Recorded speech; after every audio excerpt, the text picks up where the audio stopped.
Welcome. Are your values, the values that you live according to, are they aligned with the values of the natural world that you depend on and live within? Do we humans even think much about the importance of this and how our values impact our human psychologies and thus the quality of our lives, our relationships, and the global systems that we create? This video is an introduction to 9 values of nature and to the cyclical seasons and patterns of nature that we live within and are designed to be empowered by and operate from. I'll discuss 9 specific values of nature and the ways that we misalign with these due to our human-centric values and psychologies. And then later, I'll introduce the importance of the aligning with nature's patterns and cycles. Now, you might be asking yourself, why is it important to learn about the values of nature? Well, the values of nature control us. We don't control them. But because we think of nature as a commodity that we rule over and not as a family that we are a part of, we have created a separate value system, separate from the value system of nature that we actually depend on. So we must learn and understand what nature values if we are to heal our skewed values. I'm Dr. Lynette Wiest, and this is the second video in a series of 7 about how we create dysfunction in our relationship with nature and how we could heal and benefit from this relationship. This series covers 5 main topics. So 2 of those topics are introduced in this video. They are the values of nature and the cyclical and seasonal patterns of nature. And I'm also right now going to list the other 3 and say a tiny bit about each of those. So this video has the first 2, and then the third topic in the series is about our human role in nature. And our role in nature is developed in our relationship with nature. Nature being like a wonderful community or a family system that we're embedded in and grow from. And it's a perversion for us to see nature as a commodity that we are not a part of and that we rule over. Albert Schweitzer said, quote, "We like to imagine that man is nature's goal, but facts do not support that belief," end quote. Although we are not the goal of nature, each of our lives is meant to hold a very important role as a part of nature's family. It's in that role that we find our utmost purposes and meanings. The next topic in the series is the economy of nature, meaning nature's careful management of its wealth and resources and its balancing of production and consumption to support the whole of nature, the collective of all lives. Nature's economy can be thought of as a body, where each species is meant to be a valuable part of the body, each holding a valuable role in the body. This economy carefully determines its allocation of interrelated resources, just like your body determines where to send blood and nutrients and healing to all of its parts. Production and consumption of all resources in nature are balanced to constantly work towards fulfilling the needs of the whole of life in nature. Now, if we were to serve and cooperate in this economy of collective well-being, we would experience the strength, the abundant resources, and the healing power of the whole body of nature. And then the last topic in this series is about the language of humans within the language of nature. Language is a symbol that we use to express ourselves, but it is also an ingredient in emerging values and cultures and ways of life. Nature can be our language guide as we participate in creation. Now, as I said, this video is an introduction to the values of nature and to the importance of aligning our lives with the cyclical and seasonal patterns of nature that we live within and depend on. And please do take the time, even if it's in chunks of time, to watch the whole video because I do cover a wide range of information. This video is an abbreviated version of what I would actually like to share. So if you hear me mention an area that you want me to expand on in future videos, please write that in the comment section on YouTube's channel platform on your screen below this video. If you hope this information is seen by other people, please subscribe to the channel because that helps boost its visibility on the internet. The point of this channel is to discover the best of ourselves and to enrich the lives of all we touch. Now, before I introduce 9 specific values of nature, there are some general principles and components for us to keep in mind that are embedded in nature's value system. First, nature is a perfectly balanced system of all life. It's as perfectly balanced as any individual body of life. And as I said earlier, each species is a valuable part of nature's body. This system is carefully determining its cycles, its patterns, and its seasons in order to best allocate all of its interrelated resources for the benefit of all of life, the whole body of nature. Nature values each life, and it operates to fulfill the needs and empower the interdependency of all as a whole system. By our valuing the whole body and movements of nature, and by cooperating within its patterns that are for our collective well-being, we can personally experience the best of ourselves and uplift others for the best of our world, no matter the situation. Now, human values that do not align within this body, they tear us away from the body of life and from its resources. To continue to exist and to be a valuable species in nature, we must become a functional species in the movement and operations of the collective body. We must keep fear and greed from infecting and directing our minds, our values, our behavior patterns, and our operating systems. We must stop thinking that we can control or compete with nature. We must become compatible and cooperative in our relationships with all of nature, including our relationships within our own species. Most people, they believe that they're actually doing this, but ask yourself, do my values place one life over another?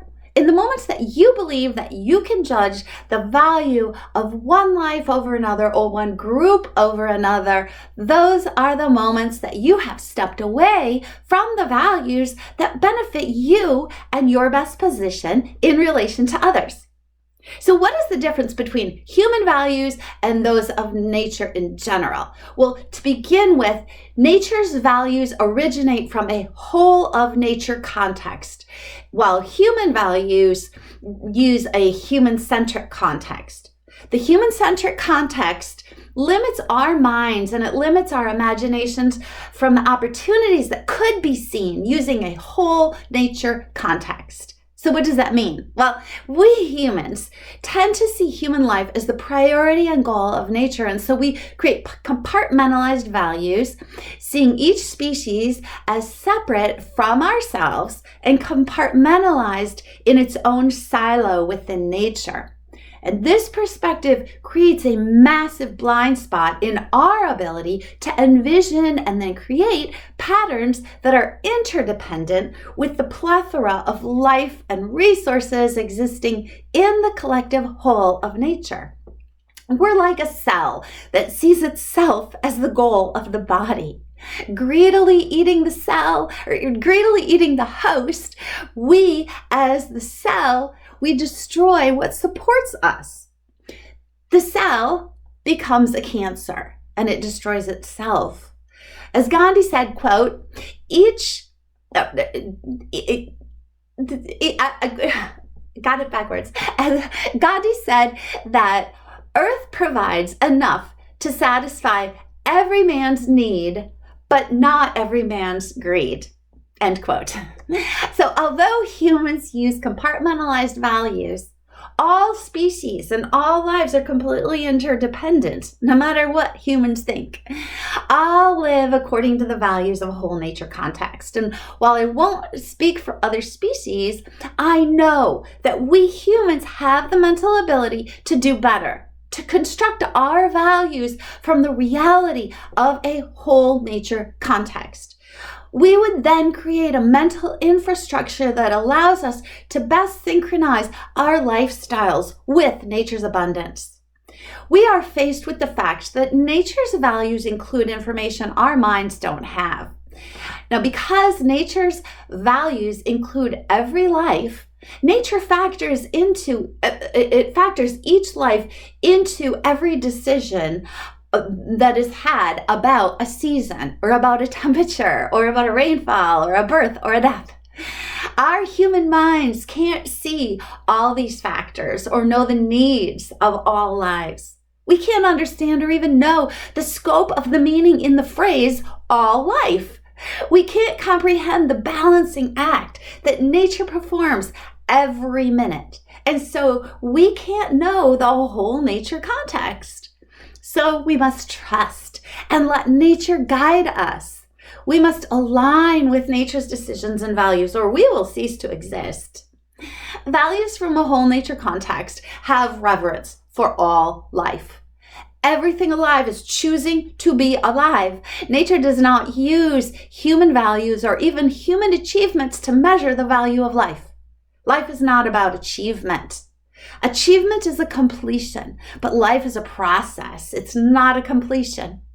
The value of life is an ethical question whose answer might be found in the wholeness ethics of nature, where a life's value is found within the whole of nature, where the sum is greater than its parts, where each part's true value is only known when seen within the collective. The value of a life won't be found in the compartmentalized ethics of human minds and human competitions. Now, here are 9 values of nature that we are designed to live in accordance with and in which we could find our greatest value. And do know that in an upcoming video, I'll take a deeper dive into each of these values, especially the ones that you ask about in the comment section on this YouTube channel platform. So, value number 1, nature values compassion. Compassion provides a critical, unique kind of information. We humans could use this information to create and structure our systems so that they align within nature, so that they are supported by nature, and in doing that, they could be nourished by nature.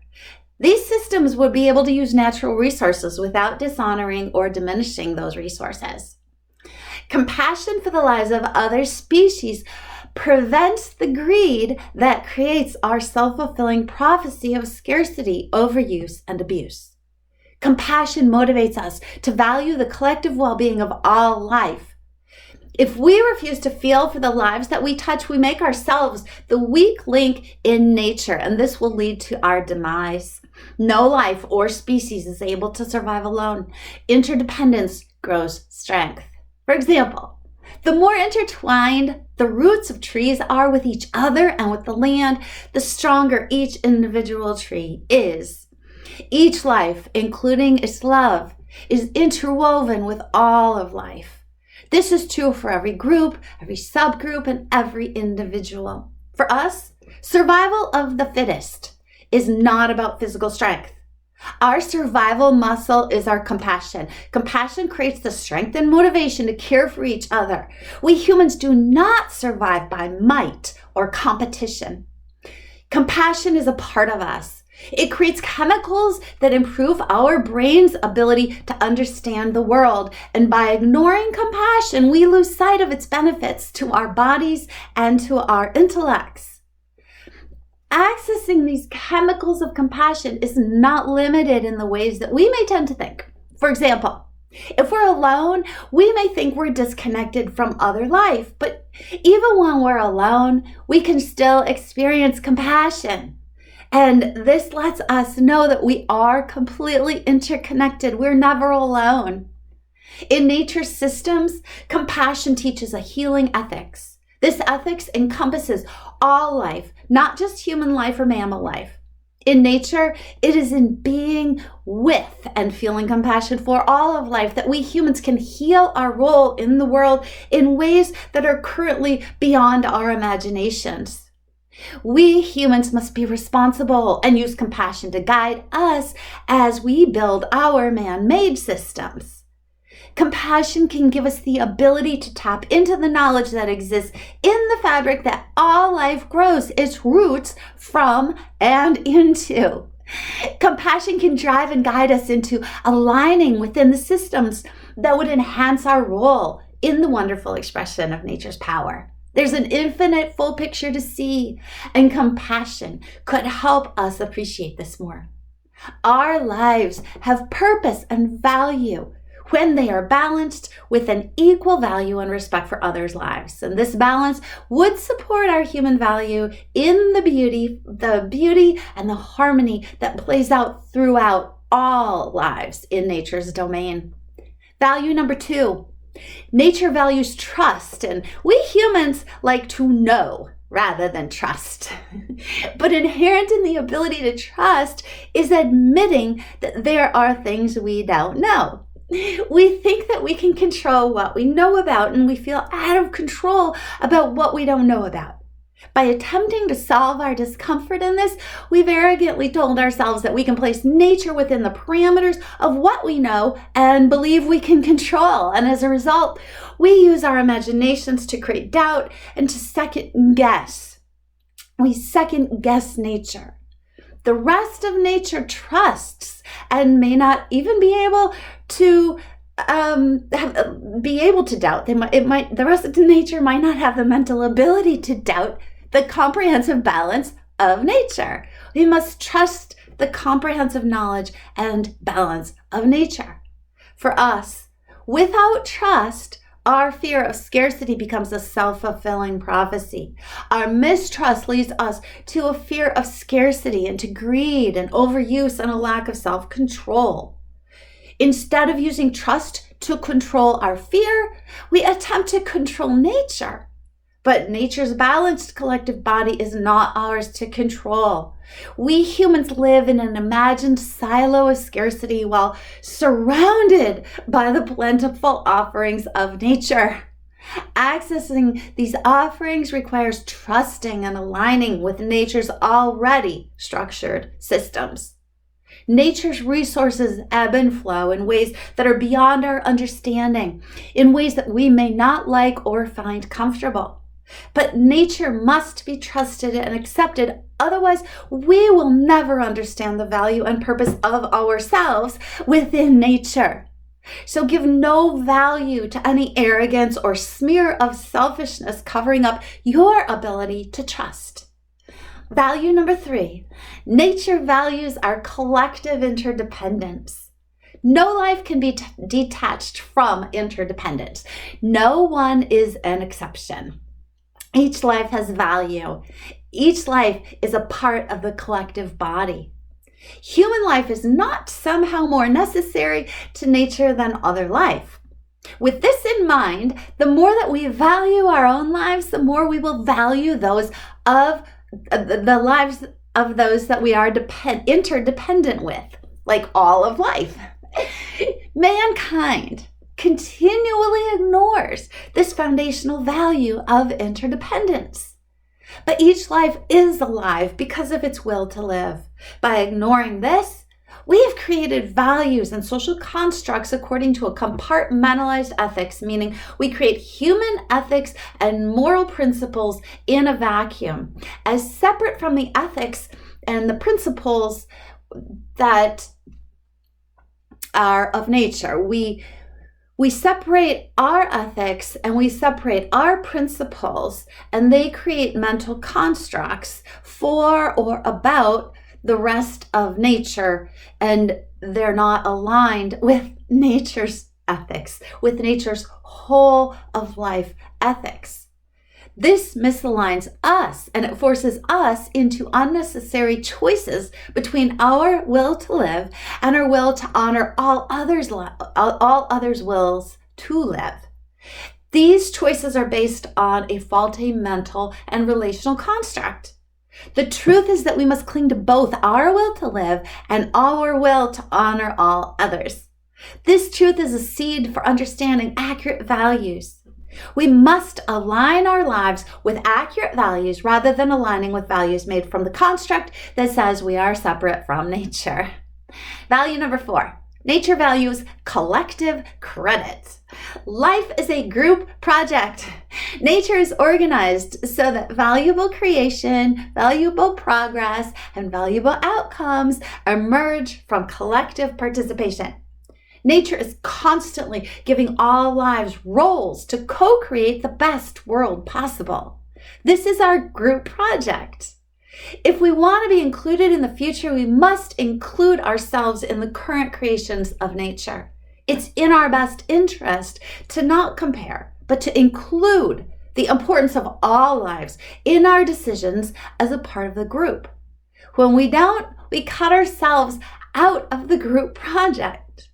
There's no proof that the lives of humans are more essential than the lives of those in other species. But we ignorantly believe that we're more essential than others. Because we cannot control or own nature, and because we are a part of nature, the group project is where we make ourselves valuable co-creators. We are life, nourishing life. Value number 5. Nature values mutual cooperation. Cooperation, not competition, is our safety net. Through mutual cooperation, we humans could have power and value that would benefit the whole system of nature. Nature's laws and systems are what we arose from and what we can't escape. They are structured according to the values of a whole of nature context that we live in. Tangible and wonderful outcomes will occur for us if we cooperate within the balanced system to which we belong. But pain will continue if we continue to believe that we're external to nature, believing that we can manufacture outcomes that could compete with or control the laws and structures of nature. We can't do that. Value number 6. Nature values the safety and security of its whole body, not one part over another. Our security is created by valuing our role and finding our role, or finding our role that lets us find our value in nature, not in trying to be more valuable than the rest of nature. Our human safety exists by cooperating with the structured systems that sustain us. In nature, human life is no more relevant than the others.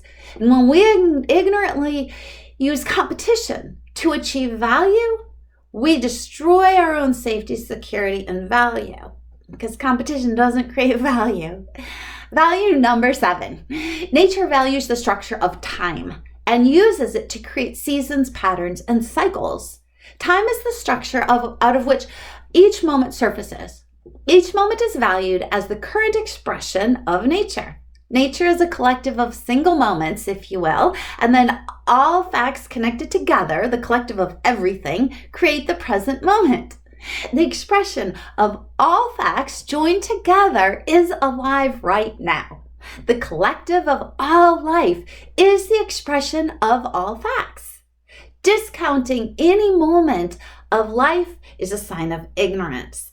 And while each moment over time is of its own value, our ability to participate with and uplift life is in the present moment. We can plan for the future and we can look to the past for lessons, but unless we live in the present according to the values that we want in the future, we will not have the future we want. Our choices in each present moment decide what door we open to take our next step. Value number 8. Nature values comprehensive knowledge. And believe it or not, comprehensive knowledge is not something human brains can access. We don't like to admit this. But by denying our intellectual limits, we deny ourselves the sense of awe at nature's wisdom, which is beyond our ability to fully understand. In arrogance, we blind ourselves from so many teachings and examples that are held in nature, and we create a collective learning disability, a collective mental dysfunction, if you will. We disable ourselves from learning the lessons in nature that are all around us.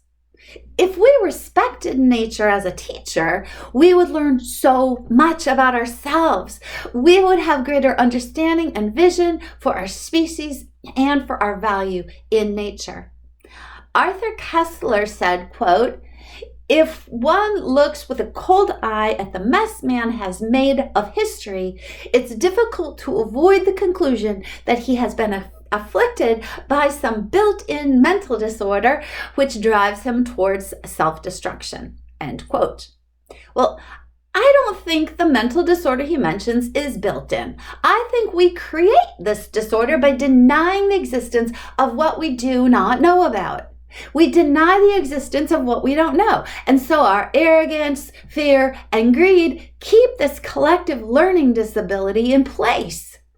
But nature is a teacher for students who are ready and willing to learn about solutions that can heal the collective learning disabilities that we have created. If our goal is to learn from nature and implement its comprehensive systems, we will stop trying to control or manipulate these systems. To quote Tom Shadyac, quote, "There's one fundamental law that all of nature obeys that mankind breaks every day." Now this is a law that's evolved over billions of years, and the law is this: nothing in nature takes more than it needs. A redwood tree doesn't take all the soil's nutrients, just what it needs to grow. A lion doesn't kill every gazelle, just one. We have a term for something in the body when it takes more than its share. We call it cancer. End quote. Nature teaches us about both the simplicity and the complexity of mutual connections. And although each life is having its own unique experience within a physical body, we also learn that each of our experiences are totally connected beyond our understanding and not severed by having separate physical bodies. Everything we do has impact in the natural world beyond what we currently know or understand. And our physical bodies are literally biologically designed to nourish the soil of the land. We are born interconnected, physically, emotionally, mentally, and spiritually with all of life. Again, we are life, nourishing life. Value number 9, nature values free will. The power of nature to create life is greater than the power of humans to destroy life, but we are given the choice to kill or to sustain elements in nature that can in turn sustain us. This means nature allows us the ability to choose life or death. We cannot kill off nature. We cannot change nature's laws, but we can kill what directly supports us, thus destroying ourselves. Either way, nature will heal and rebalance itself. Human power exists at the intersection of our willingness to both depend on other life and to support other life. Our power is in our respect for interdependence and our respect for our lives and the lives of others. So this was introduction to these 9 values. And in number 7, I mentioned the cycles, seasons, and patterns of nature. And so I want to go more into what I mean by these and why they are important. So the economy of nature uses time as a construct to structure and support patterns of life. And so it's important that we learn to connect and flow both personally and socially in time with the patterns that nature places within each of our lives, within our species, and that our species is placed within. Nature has cycles which build upon each other, and sometimes we know the reasons for our own cycles and seasons in life, and sometimes we don't. For example, the snowflake. It knows a little bit about winter. But if the snowflake doesn't know its grander purpose, it doesn't know its water. And so it fears that it will die in the spring. But it doesn't die. It transforms. Each of our lives also goes through cycles. We must learn to trust and accept that there is a purpose in all the seasons of our lives, even the most difficult. So instead of asking, how do we survive despite the patterns of nature or the seasons of life? Let's ask ourselves, how do we align with intentions that promote our lives and that are aligned with the patterns and seasons of all of life that we are embedded in? So how do we align our intentions for our lives with the patterns and seasons that we are embedded in, that we live with? How do we do this? Well, first, we must trust nature's cycles. We can't control them. No amount of effort will make nature's patterns orient around humans. We can calm ourselves and live now in the ways that we hope for the future. Nature will guide us in this responsibility. If we don't trust the natural rhythms and responsibilities that align our lives with nature, then we will self-destruct in our man-made patterns and seasons, which we base on limited expectations and limited resources. Your physical life is in harmony with nature's rhythms. You are a protagonist in action with the flow of nature. You already are. If you are mentally antagonistic to this, if you fight nature's rhythm and power in your life, you will be unwell. We can't be both in harmony with life and antagonistic to it. Secondly, don't give any value to shallow smears of selfishness that cover up your love and respect for another life. Selfishness covers up the ability to have self-value and self-respect. It covers up your true purposes in life. We choose between the ignorance and limits of selfishness or the opportunities of respect, interdependence, and love. We are born into valuable lives, but then we learn personal and social constructs that separate us from each other and blind us from the amazing roles that we are designed to activate and occupy in the abundance of nature. Fighting against nature, rather than trusting its patterns and priorities, affects every part of our lives. It affects our health, our relationships with each other, our relationships with other species, and even our survival as a species on this planet. Now, if we would align ourselves with the patterns, seasons, and cycles of our own lives and of all of life, if we would align our minds and align our psychology with these, then nature would empower our valuable human roles in enhancing and amplifying all of life. We wouldn't just help our own lives, we would enhance all of life. We would have that power. Third, if you don't address the power of the weather inside of yourself, it will be difficult to understand, accept, and align with the power and purpose of the weather outside of yourself, the weather of nature. So take a present moment to rest, to look within, and to see and feel yourself being fully present and being alive and being valuable. We want the power of nature, but the rhythms of man-made systems that ignore the power of nature are, of course, limited in power. They contain limited components of the great resources and patterns of nature. We must learn and trust if we want to better understand and reap the benefits of nature's seasons and cycles of abundance. Now, using nature's rhythms as a guide to inform and empower our choices, we can be powerful beyond what we have ever imagined. Life is not about the length of time that we're alive. Life is about living now, embracing life in this moment now, in this moment's note, in the ongoing song of life, a song that we want to continue.